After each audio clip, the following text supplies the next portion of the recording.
Hola. Hola a todos los que se vayan conectando en esta tarde a Caminando Juntos. Como que no enfoca.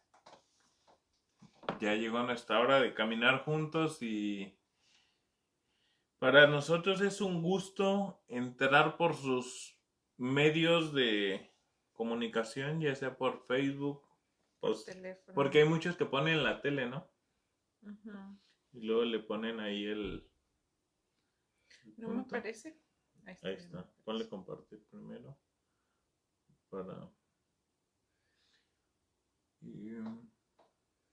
Carlos Arrieta, hola, un saludo hasta México. Esperamos que todo, todo esté marchando bien. Estábamos leyendo las noticias hace unos días que volvieron a rojo por allá y pues sí se hace así como que preocupante un poquitín. Ya. De ahí está. Ya le apagué. Mm, Vamos a esperar Qué que se raro, vayan conectando. se me hace raro, por si Que apareció, ¿verdad? ajá, apenas está apareciendo el número de conectes. Y es que el día de hoy no hicimos publicidad. Hoy sí nos Se lanzamos nos así. roló. No es la primera Mm, vez que nos pasa, ¿verdad? Pero vamos a ver si se conectan porque quieren conocer o porque ya me mandaron la publicidad y ya. O por compromiso. Sí, no, pero estamos para ver, estamos viendo Apocalipsis y hoy nos toca analizar el capítulo 7 versículos del 9 al 17. Que yo creo que algo que debemos entender es que esta semana es festiva. Sí. Esta semana a lo mejor muchos andan de vacaciones, visitando a su familia, no sé, ah, es normal que la gente no se conecte, es parte de, Ujú. porque entendemos, nosotros también quisiéramos estar así, ¿verdad? Sí, descansando y... Descansando, visitando a la familia, que la otra es, bueno, estamos en semáforo rojo en México, ¿verdad? Ajá. Se supone que no deberían de salir. Estamos nosotros en cuarentena. No, nosotros no Wow. Ahí estamos en está Irving. cuarentena. Saludos, Irving. Saludos, hermana María Cervantes y el hermano Toño. Un fuerte abrazo. Dios les Eh, bendiga. ya estamos aquí. Gracias por No sé cómo conectarse. estén llevando la semana y cómo vaya esas cuestiones del COVID, que ya escuchamos que algunos presidentes, primer ministro, ya se pusieron la vacuna, ¿no? Ajá, el futuro presidente de los Estados Unidos también ya se Sí. puso la vacuna. Netanyahu, el primer ministro de Israel, ya se la puso. ¿Quién más vi? El vice, ¿no? De aquí, el Así, vicepresidente de aquí ya se la puso. ay, ¿cómo se llama? Um, Se me fue el nombre. Y es de aquí de Indiana. ¿Cómo se llama? Se me fue. Pence. Mike Michael, Pence. Mike Pence o algo así, ¿no? No sé, yo la Por, verdad no sé. por ahí Pero va. bueno, saludos a Pero todos. saludos. Esperemos estén leyendo Apocalipsis también juntamente con nosotros porque si nada más está sabiendo los datos, pueden llegar a algún punto a confundirse, ¿no? Y a mezclar con cosas que uno, Información. en estos temas, puede uno fácil confundirse, ¿no? Ujú. Y a lo que yo recuerdo, le pongo lo que escuché y no porque lo leí. Ajá. Entonces, esa es una de las cuestiones que debemos de cuidar, es irnos así moviendo juntos, pero siempre a través de la palabra. Y algo yo creo bien importante que debemos de recordar es que la información que nosotros presentamos de ninguna manera son absolutos. Ujú. Y la mejor manera de comprender la palabra de Dios definitivamente es leyéndola, estudiándola yo personalmente y no quedándome con la información que otros me dan. Sí. Entonces necesitamos leerla. Mm. Igual, cada perspectiva que nosotros llegamos a tener la podemos cambiar porque seguimos investigando y seguimos conociendo y seguimos aprendiendo y volvemos a empezar otra vez, pero tenemos que seguir investigando. No son absolutos. Por ejemplo, hablábamos de los 144,000 ahorita al principio de nuestro ensayo Ya los pasamos, se quedaron en la semana pasada, pero desgraciadamente, bueno, no sé si es desgraciadamente, pero los vamos a tener que seguir Sí, acarreando, porque ¿no? todavía en el capítulo 14 vuelven a salir los 144,000 y si no quedan claros o no toma una postura de las que De las que se mencionamos, presentaron, entonces ajá, podemos llegar a unos errores o a otros errores. sí. Que, ay, iba a decir algo referente, se me está yendo mucho la onda. Déjame tomar. Hoy el té, déjenme les platico. Hoy el té, a mi esposa le faltó algo echarle algo al té. ¿De qué? De orégano. De orégano. Pero le digo que a mí me gusta el té de orégano. Pero cuando tiene pancita, maíz, rábano, a mí me encanta el té de orégano. Pero en esta presentación, como no tiene, pues se Sí. aguanta. Saludos, ahí se conecta Daniela Martínez, saludos, saludos a todos los que van añadiéndose. También queríamos explicar que por si para este análisis que hemos estado haciendo, hemos visto las posturas que maneja la iglesia cristiana, ¿no? Posturas que en cuestión del rapto, que es lo más hablado cuando se toma Apocalipsis, hay unos que dicen que el rapto ocurre antes de la tribulación, otros que dicen en medio de la gran tribulación y otros que dicen al final de la gran tribulación y otros que dicen que ya estamos en el milenio. Entonces tenemos que leer todas esas posturas para saber más o menos qué opinan los teólogos sobre estos temas. Así que por eso los llenamos en ocasiones de datos y datos y datos. Pero vamos a arrancar porque ya son las 7:02 aquí en el este de los Estados Unidos. Y Apocalipsis capítulo 7 versículos del 9 al 17. Parece que empieces en un noticiero. Sí, ¿verdad? Y esta noche... Comienza diciendo, después de esto vi una enorme multitud de todo pueblo y toda nación, tribu y lengua, que era tan numerosa que nadie podía contarla. Estaban de pie delante del trono y delante del cordero. Vestían túnicas blancas y tenían en sus manos ramas de palmera. Ponlos en contexto. Ponemos en contexto.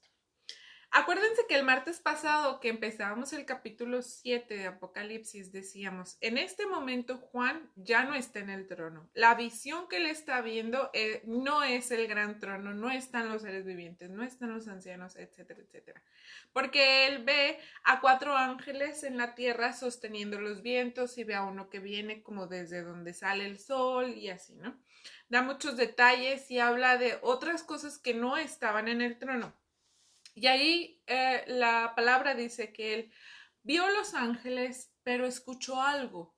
Cuando Juan escucha el número de los 144,000 sellados y escucha una voz que le dice que van a ser 12,000 de cada tribu.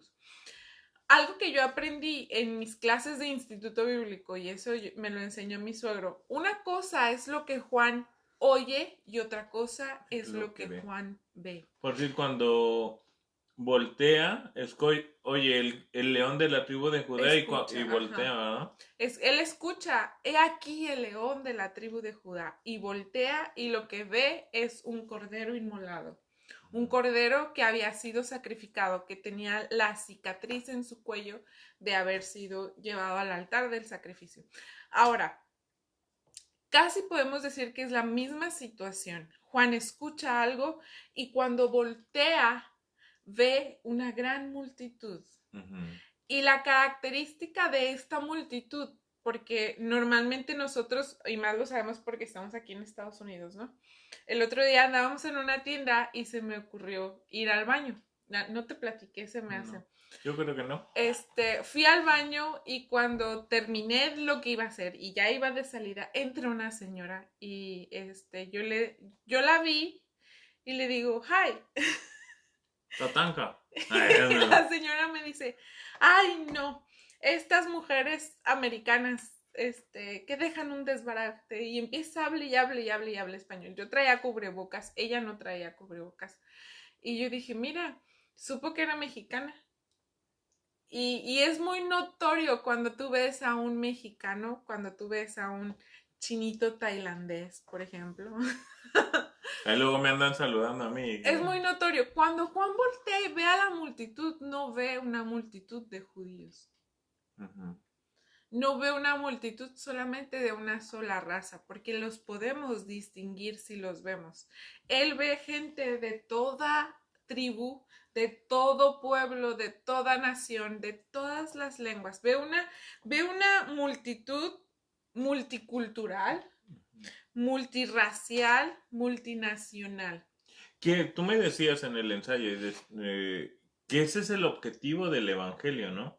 Y te Sí. acuerdas, no sé si recuerdas que en el instituto nos veíamos nosotros en misionología que decían, el objetivo del evangelio es de que en las bodas del Cordero hay un representante de cada pueblo en la tierra. Ujú. Yo, bueno, que era lo que hablábamos en el ensayo, veo aquí el propósito misionológico del evangelio cumplido. Y no estamos hablando de que sea algo que está sucediendo ya. A lo mejor sí, o sea, yo no digo que no. Ya hay mucha gente de toda tribu, de toda lengua, de toda nación en el reino de los cielos, pero esta multitud en particular tiene algo diferente. Lo que yo veo aquí es que el Señor cumple sus promesas. Y algo que era parte de su objetivo desde Abraham, estamos en Apocalipsis y nos vamos hasta Génesis, que quizás pareciera una incongruencia, pero Dios le dice a Abraham, en ti serán benditas todas las familias de la tierra. Y esto se cumple en este pasaje, se cumple Sí. en Apocalipsis. Porque ve un todo, ¿no? De la población. No está diciendo que toda la población, pero sí lo que maneja es todo pueblo, o sea, ciudades grandes, nación, o sea, nación ahí sí se puede manejar de México, ¿no? O sea, cada país con representantes, pero no se queda nada más en país, sino también se va a las tribus, ¿no? Algo pequeño. Tan solo yo escuchaba que Oaxaca, la ciudad de Oaxaca, tiene alrededor de 300 dialectos o 303 dialectos por ahí. Y yo decía, no inventes, o sea, uno apenas si habla el español, ¿no? Pero todavía hay dialectos a los cuales la Biblia no ha sido traducida. Y no porque nosotros conozcamos del Evangelio, ya todos saben del Evangelio. Todos ¿Recuerdas conocen. cuando salíamos a evangelizar en Chihuahua y luego que volvíamos asombrados porque había gente que nos decía, yo no sabía de Jesús, nunca había escuchado lo que había hecho Jesús? Y decía uno, estamos ya en el 2000, adelante del 2000 y no sabe nada de Jesús. Para este momento, ya todas las naciones ya tienen un conocimiento de quién es Jesús y muchos de ellos voltean y caminan hacia la cruz, caminan hacia el Señor. Algo que me pasó hablando de eso del evangelio, cuando evangelizábamos allá en Chihuahua, es que yo le pregunté a un niño, oye, una pirinola chiquitita, y le pregunté, ¿sabías que Dios te ama? Y me dice, no. Y a mí me dolió mucho en el corazón. Pero aquí pregunté lo mismo a una niña Y te respondieron lo y mismo. me respondió lo mismo. No saben que Dios les ama. Necesitamos con urgencia predicar el evangelio. Ahora, en este pasaje, en el versículo 7, en el capítulo 7, perdón, algo que se me hace muy notorio es, los primeros versos dice, antes de que empiece todo, van a ser sellados, ¿no? Y luego, cuando del versículo 9 en adelante, vamos a llegar al punto que es después de. De haber Yo, sido yo sellados. siento que es un antes de y un después de. Por eso los dividimos. No vimos todo el capítulo 7 así de jalón y junto, sino que tienen que ver así. Y algo que yo quiero especificar o aclarar es que el martes pasado decíamos que no, que Juan ya no estaba en el trono, pero él voltea y vuelve a la misma escena del trono. Eso quería especificar nada más. Vuelve y estamos en la misma escena del capítulo 1.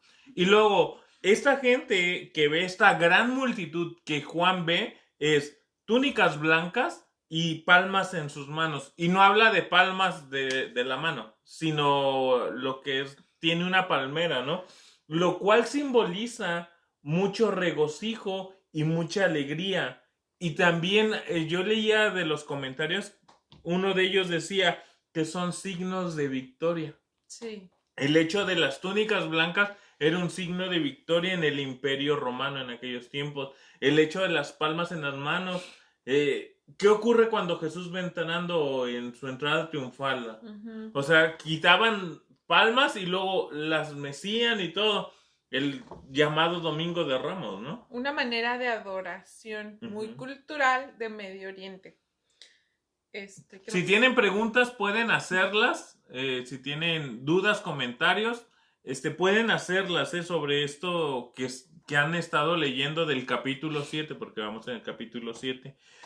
En lo que continuamos.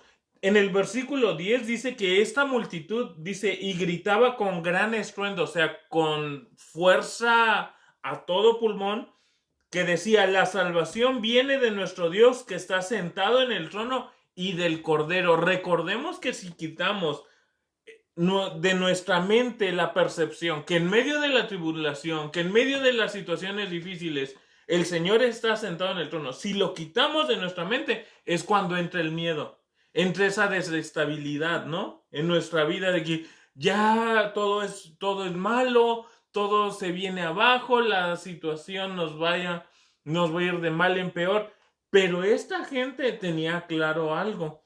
El Señor estaba en el trono y de él provenía la salvación. Este grito no es primordialmente por gratitud. Lo primero no es de gratitud de, oh, ya fui salvado, de gracias por ya salvarme. dejé de sufrir. No, sino de gratitud por la salvación. ¿Cuál salvación? No la salvación física, porque dentro de todo de este capítulo vamos a ver qué ocurría con esta gente, qué ocurrió con estos que ve Juan, sino que hablan de la salvación que solamente se obtiene gracias a la muerte de Cristo en la cruz del Calvario y en su resurrección. Esa salvación que ha sido por gracia únicamente.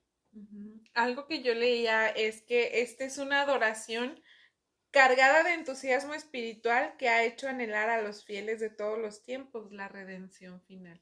Y es que es uno de los pasajes que hemos estado estudiando durante de este capítulo 7 para atrás, de los pasajes que hemos estudiado de Apocalipsis, este es el que más esperanza me ha traído en lo personal. Por ahí dice Gloria y Neto, hola. Ya les pusimos palomita por ahí. No sé quién más ya se va hermano conectando. José, también vemos a Aide, mi tía Vicky. Entonces, ahí van poco a poco llegando. Y es una esperanza redentora, de verdad. Yo leía este pasaje y yo decía, sí es cierto. O sea, si tú lo lees y lo ves con la esperanza de que tú vas a estar allá también un día, tienes ganas de estar allá. Y agradeces a Dios porque aquellas personas que ya se adelantaron en este año ya están allá y están ahí, están en esa adoración celestial. Ahora, cuando este pueblo da ese grito de la salvación viene de nuestro Dios, contrasta mucho con la situación del Imperio Romano. Porque durante el Imperio Romano, hablo rápido y ahorita te doy la chance para que no se te olvide. Durante el Imperio Romano era uno de los gritos que daban los romanos diciendo la salvación y toda nuestra estabilidad viene gracias a nuestro Señor, el César. Más sin embargo, sí, nada más le piqué aquí los costillas. Sin embargo, ok, sin lo que dice mi esposa, lo que hace esa multitud es darle la honra al único digno de esta honra. Porque el emperador romano en esos tiempos decía como que yo soy el mero mero. Y ellos dicen, no es el emperador. Aún no es la bestia que vamos a ver más adelante y yo creo que están esperando eso. Sí, ¿verdad? Sino que ellos dicen, es nuestro Señor que se entregó por nosotros. Uh-huh. Algo que yo investigaba es que... Sin embargo, ¿lo investigaste o sin en cambio? No, sin embargo, lo investigué. Cada vez que digas sin en cambio, te voy a corregir y te voy a gritar desde atrás cuando estés en el altar. Sin embargo, hermanos, hermano José, hermana Gloria, le van a gritar a mi marido, sin embargo, no se dice sin en cambio. Pues es que sin en cambio, a lo mejor no traían cambio. No, es que se escucha muy feo. Pero bueno, no hablemos de eso, por favor. Y ya se me olvidó. Que uno de los propósitos por el cual, o más, no que sea el propósito por el cual Juan escribe esto, pero algo que debemos de tener bien seguros es que las 7 iglesias que leen esta carta dispersas pues en el Asia, obviamente, o no sé si es obviamente, pero ellos recibirían gran aliento y gran consuelo por la persecución que se iba a venir después de leer estas cartas, porque en este tiempo estaba Nerón y luego vendría Trajano y un montón de emperadores queriendo destruir el cristianismo. Y yo creo que este pasaje debe de ser igual o de más esperanza todavía para nosotros, para reconocer y entender que nuestra vida está en el reino de los cielos y no aquí. Que muchos en el área cristiana dicen, es que esta persecución de la cual habla Apocalipsis fue más que nada, fue para los tiempos de los discípulos y los sucesores de los discípulos. Que sin embargo, no es sin en cambio. Así hablo yo, digo. No, se oye muy feo. Es un problema que sigo yo teniendo con esa palabra, porque con las demás tengo más problemas, pero esta es la más notoria. Que conste que yo ya lo he corregido, pero no me hace caso. Sin embargo, por favor. Ok. Ya hasta se me olvidó lo que estaba diciendo. ¿Ya? ¿Para qué me corrigen? Yo que estaba bien. Bien entrado. Ahora, vamos a pasar a los versículos 11 y 12, donde los ángeles se unen a esta alabanza. Y reconocen que esta alabanza que da la multitud es buena y sale de corazones que han experimentado esta salvación. Porque es muy, muy diferente a decir, yo creo que el Señor puede salvarme, a yo he experimentado la salvación. Porque la salvación la podemos explicar. Pero cuando le explicamos desde un contexto que la hemos vivido, gran diferencia. Bastante. Porque el cristianismo no es conocimiento, no es datos y datos y datos, sino es experiencia también. ¿Sí? Entonces, esta gran multitud ya ha experimentado la salvación que proviene de nuestro Señor. Y los ángeles decían, amén, la bendición, la gloria, la sabiduría, la acción de gracias, el honor, el poder, la fuerza pertenecen a nuestro Dios por siempre y para siempre. Amén. Se dan 7 atributos del Señor otra vez. Se da una adoración en 7 aspectos.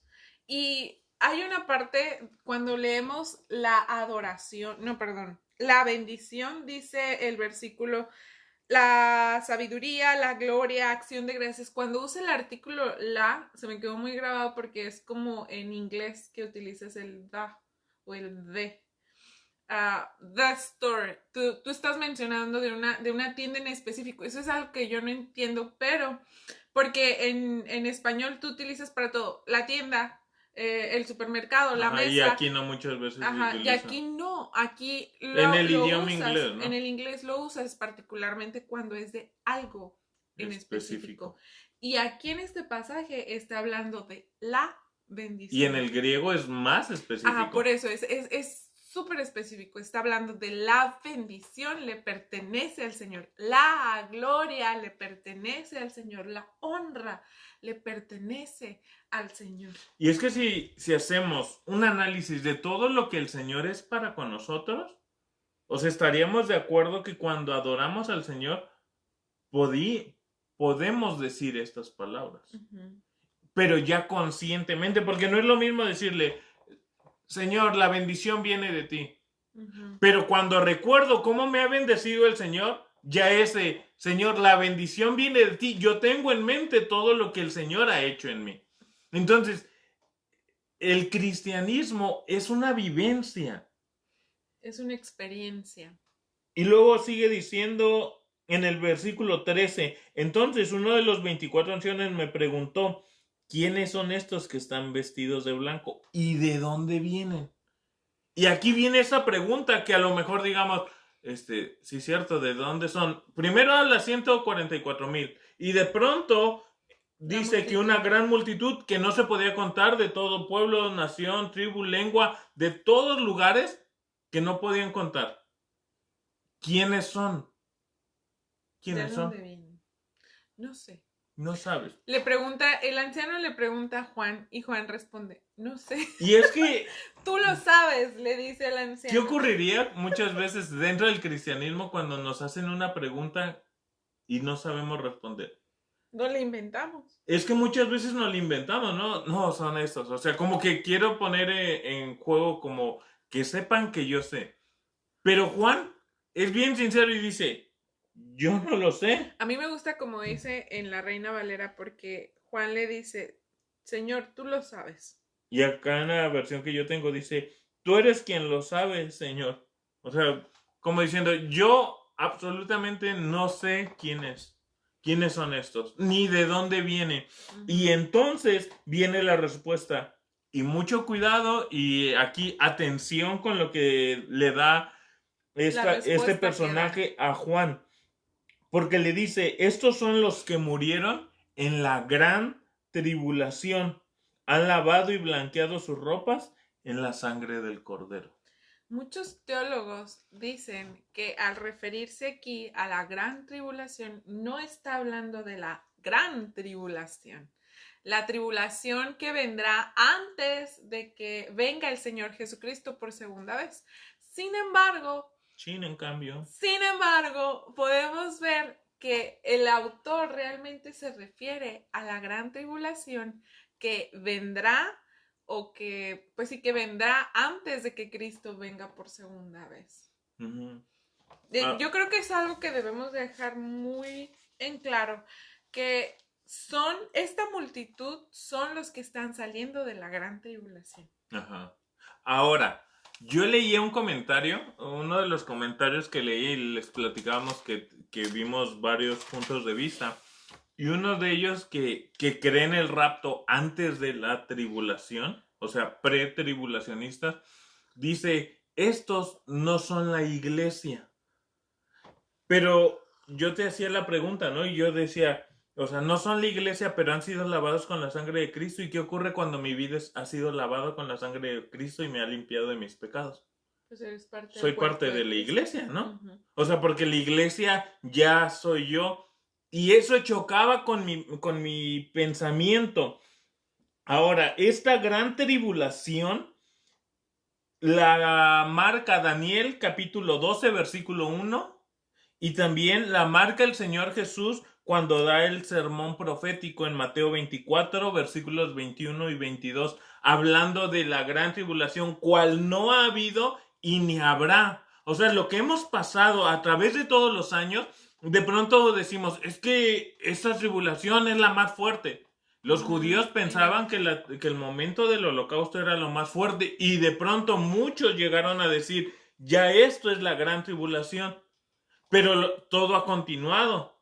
O sea, no acabó en 7 años y no vino el Señor. No ha llegado la segunda venida. Entonces todavía falta una gran tribulación. Ahora, la iglesia entra en miedo o entra en pánico cuando se le habla de la tribulación o de la gran tribulación.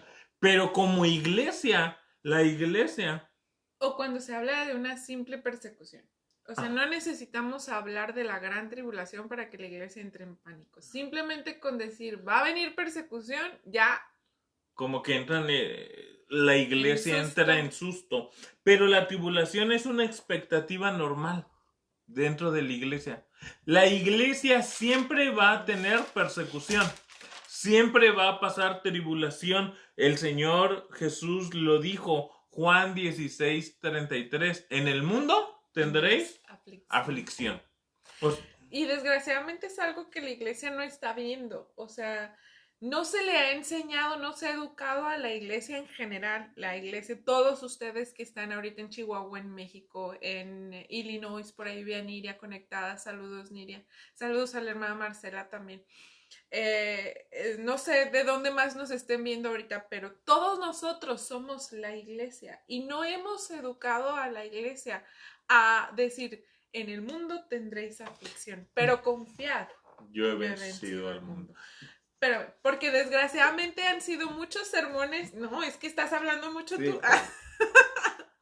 Han sido muchos sermones a favor de la bendición, de la prosperidad, de que todo va a ser en victoria. Y yo creo que todo va a ser en victoria. Vas a sanar en el nombre de Jesús y no te vas a morir. Que el Señor sí sana. Que el Señor sí sana, pero el Señor también sana a través de la muerte. El Señor levanta de la cama y vuelve a la vida, sí, pero el Señor también sana a través de la muerte. Y eso es algo que no consideramos, que no vemos. Entonces necesitamos educarnos a nosotros mismos a entender que vamos a tener aflicción, que vamos a tener problemas, que vamos a tener luchas, que vamos a padecer persecución, tribulación de cualquier tipo, porque todo cristiano o alguna persona que viene al cristianismo y su familia no es cristiana, ¿qué pasa? Lo persigue, no que lo maten. No que lo persigan literal. Sino se burlan de él. Ajá, se burlan de él, la familia le deja de hablar, ya no es parte de la familia, está desheredado, desheredada, etcétera, etcétera, etcétera. Eso es persecución. Y es que muchas veces cuando la iglesia entra en un conflicto, o sea que por ser cristiano me está pasando esto, de pronto se ha malentendido de, oh, estás en pecado, algo hiciste mal, ¿no? De pronto está eso de que, no sé por qué se ha enseñado en muchos casos que el hecho de que me ocurra algo malo aparentemente, algo malo a mí, es porque yo hice algo malo. Si así fuera, siempre, o sea, hay veces que sí, las consecuencias de nuestro pecado se acarrean, ¿no? Pero Job. Muy buen ejemplo. O sea, ya están quitando a Job. Pablo. O sea, sé tener en abundancia y sé tener en escasez. Para todo había sido educado. Y es que algo que debemos de entrar en contexto es que la iglesia primitiva a la que está dirigida el libro de Apocalipsis y todas las cartas antes de Apocalipsis, todo lo que escribe Pablo, su contexto era de persecución. Es cierto lo que dice la hermana Yadira, ¿eh? O sea, se nos enseñó, nos vendieron un evangelio sin sufrimiento.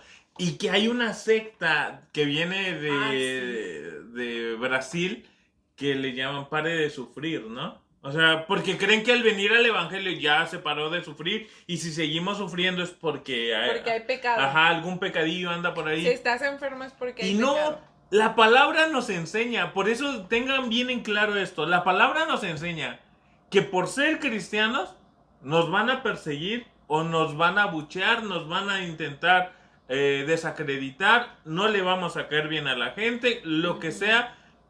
Ahora, cuando tú y yo vinimos a los pies del Señor, automáticamente un enemigo tenemos, el cual quiere matar, hurtar y destruir. Y ese es el diablo. Entonces, ¿por qué de pronto queremos que todo nos vaya bien, todo nos sonría?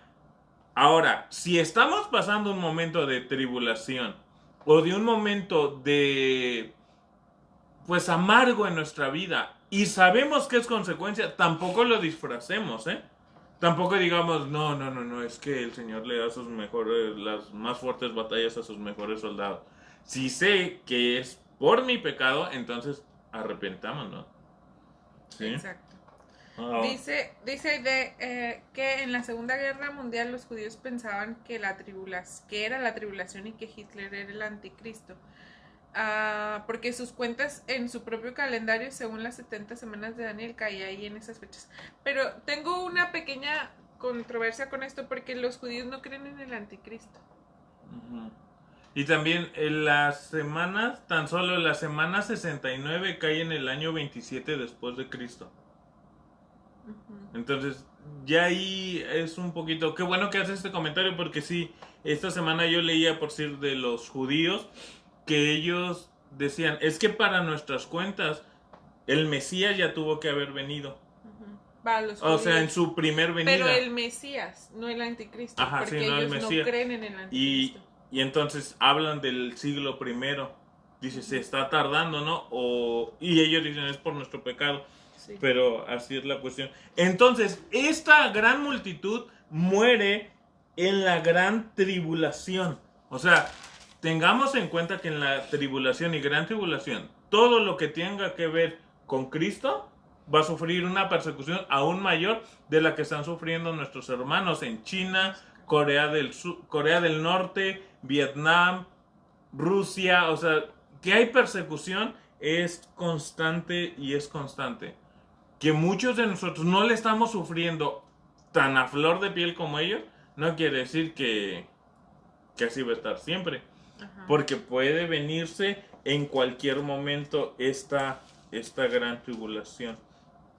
Ahora, dice el versículo 15, pasamos al 15, ¿te parece bien? No. Bueno, ahí va a opinar. Ahí va a hablar mi esposa. Porque tenemos que hablar un poquito acerca de la idea de lavar las ropas.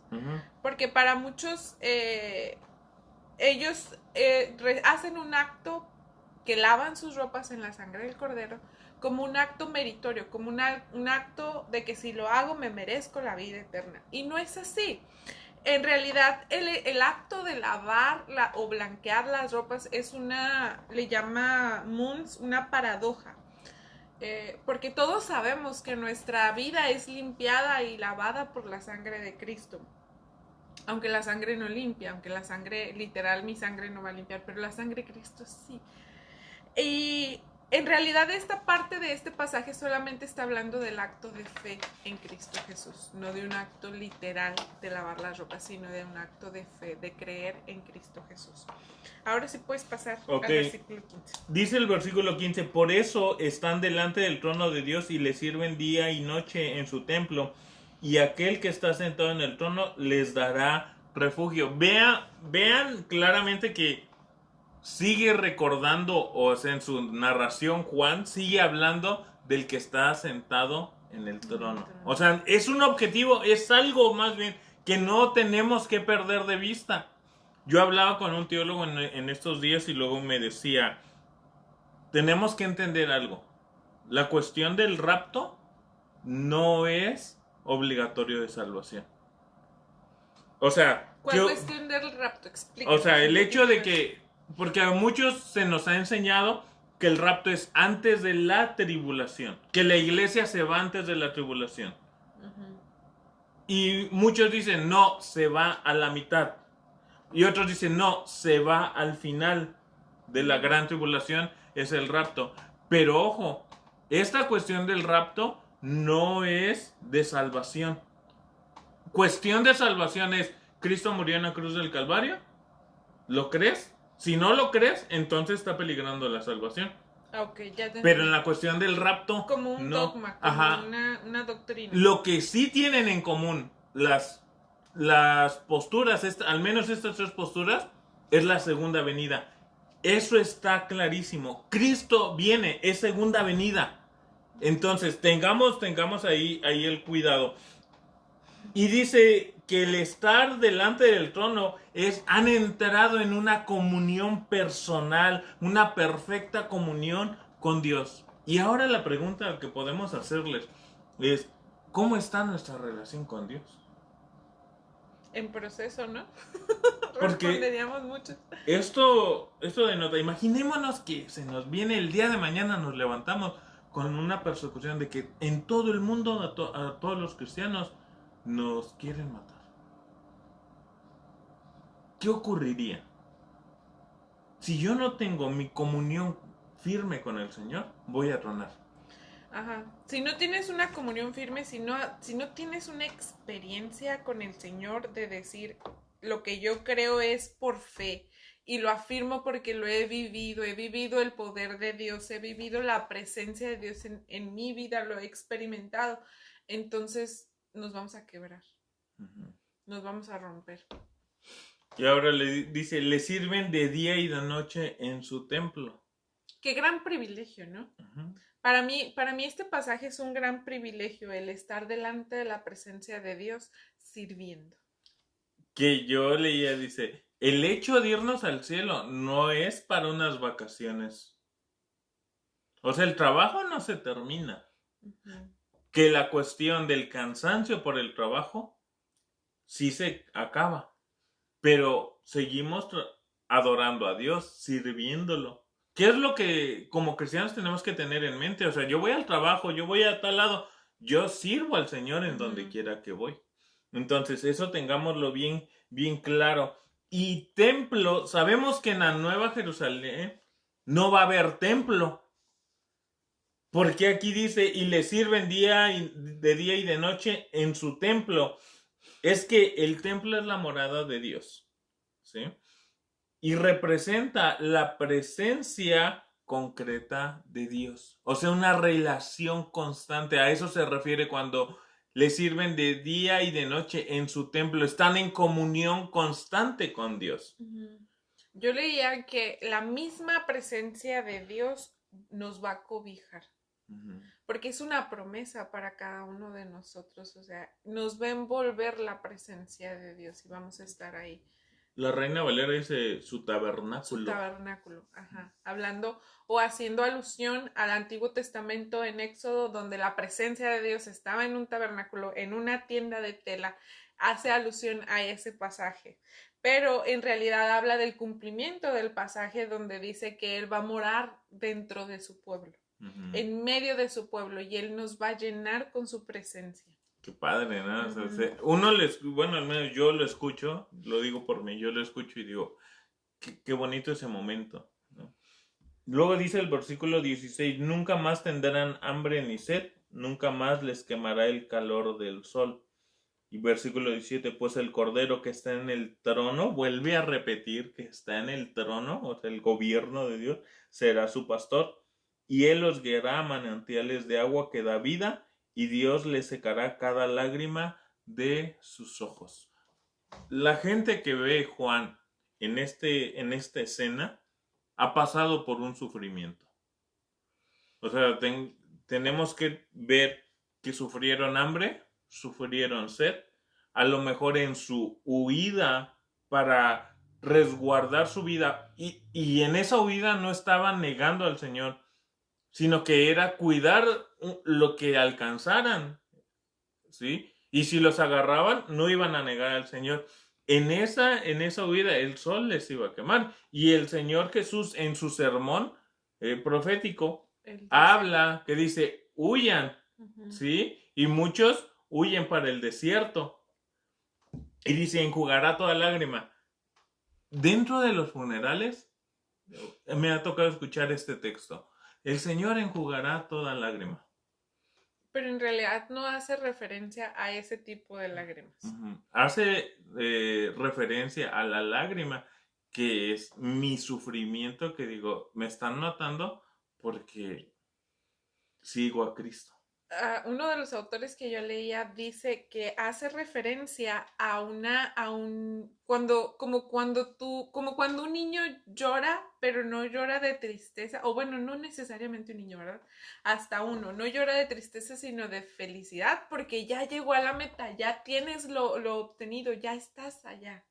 Y entonces llega el cordero que te va a pastorear, que te va a consolar por todo lo malo. No es que vengas sufriendo y ya ahorita estés sufriendo porque te mataron, porque sufriste mucho en el pasado, no, sino porque ya estás ahí, ya estás en la victoria, ya lograste tu objetivo, permaneciste hasta el final. Y es tan sorprendente porque comenzamos en el capítulo 6 cuando el Cordero comienza a romper los sellos. Y si nos quedamos con esa imagen, de pronto entramos en, híjola, se viene fuerte. O sea, sí, la situación va a ser muy dura y esto y lo otro y podemos entrar en pánico. Pero terminamos y todo se ha convertido en un anuncio de vida con el Cordero.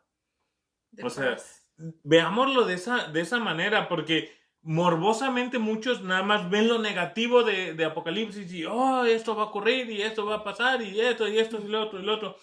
Pero si vemos así en orden, Juan también nos da como ese aliento de decir, sí va a haber persecución, pero ahí está. O sea, el sufrimiento de aquí, dice hasta Santiago Benavides, que saca un canto de cantapalabra, ¿no? Los sufrimientos del tiempo presente no se pueden comparar con lo que viene. ¿Con qué podemos comparar la gloria? O sea, el estar con el Señor, ya estar con el Señor. ¿Con qué? ¿Con subirnos al carro de lujo y tenerlo, haberlo comprado? No. ¿Tener la casa de nuestros sueños? Tampoco. ¿Tener la salud por un buen tiempo? No, porque en algún momento se deteriora. Este cuerpo se va gastando. Exacto. Nada se puede comparar con lo la gloria que viene para nosotros. Una parte que me gusta ya en el último versículo de este pasaje es cuando menciona que el Cordero nos va a pastorear, cumpliendo también lo que dice en el Salmo 23. El Señor es mi pastor y nada me faltará. Y entonces el Cordero nos va a pastorear, pero no nada más de esa manera delicada que pensamos que hace el pastor, no, sino que volvemos al pasaje del primer capítulo, creo, que dice, Él gobernará con vara de hierro, ¿te acuerdas? Él va a gobernar con justicia, con firmeza, y nos va a consolar y nos va a traer paz, entonces vamos a tener la plena satisfacción y la plena alegría de haber cumplido la meta, nuestro esfuerzo de permanecer hasta el final. Me estoy acordando de mi profesor de guitarra, y cada que tenía yo examen, salía yo nervioso pues del examen, y luego ya cuando ellos salían de evaluar a todos los alumnos, me acercaba él y le preguntaba cómo me fue, y él me decía, te pudo ir peor. O sea, era siempre sus respuestas. O sea, nunca me respondía, no, te fue bien o te fue mal. Él siempre respondía, te pudo haber ido peor. Y no tanto de que me fuera mal, sino que en la realidad me pudo haber ido peor, ¿no? Y esto es para llevarlo al punto.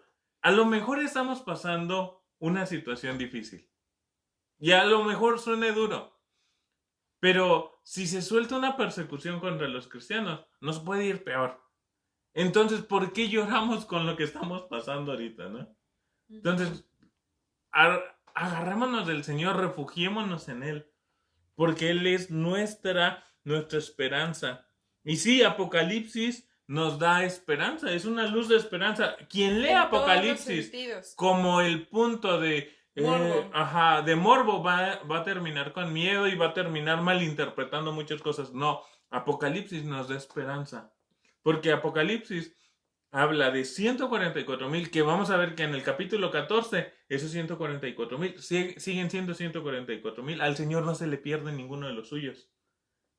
Que estos que cruzan la tribulación y salen de la gran tribulación, salen gozosos. Salen victoriosos. Salen limpios. Entonces, la iglesia, como iglesia, nos tenemos que mantener. De verdad que ¿cómo ha sido el caminar? Ya estamos terminando el año. ¿Y cómo ha sido el caminar juntos a través de estos en vivos? Pues ha sido de mucho aprendizaje para mí. Cada día es un reto y cada día yo creo que llegamos, no sé si la palabra correcta es con la misma frustración, ¿no?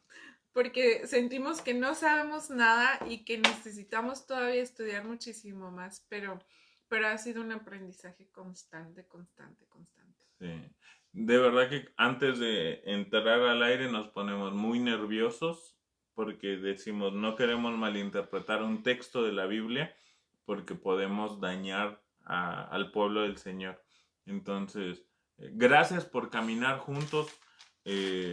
La semana que viene se viene el 7º sello, y el 7º sello está muy muy bueno. De pronto la gente se queda en los 4 jinetes del Apocalipsis. Los 4 jinetes del Apocalipsis es un dolor de cabeza así leve. El 7º sello es una migraña así a punto de vómito y todo del dolor. De verdad, o sea, el séptimo sello está bien fuerte. Así que los invitamos a que nos sigan el próximo martes a la misma hora. No cancelamos por los días festivos, no cancelamos nuestras sesiones de Caminando Juntos, así es que aquí seguimos. Si salimos de aquí, nos llevamos el staff, ¿no? Nos llevamos todo para seguir transmitiendo Caminando Juntos. ¡Feliz Navidad! Sí. Recuerden que Cristo vino a humanarse aquí en la tierra para salvarnos. El motivo de la Navidad no son los regalos, no es el intercambio, es celebrar que Cristo vino para morir por nosotros. Entonces, feliz Navidad. Feliz Navidad, que pasen una feliz Navidad y el próspero año nuevo se los damos el próximo martes. Saludos ahí a la hermana Yadira, gracias por estar comentando, a Aide, la hermana Emma por ahí está a la conectada. hermana Emma, Dios le bendiga, hermana. Carmen Pita, Dios te bendiga. El hermano José. La hermana Marcela, Gloria y Neto, la hermana María Cervantes y el hermano Toño, Adi y Yobet. Mis Yobet. sobrinos bellos, hermosos. Dios les bendiga. Saludos. Daniela Martínez, mi tía Vicky.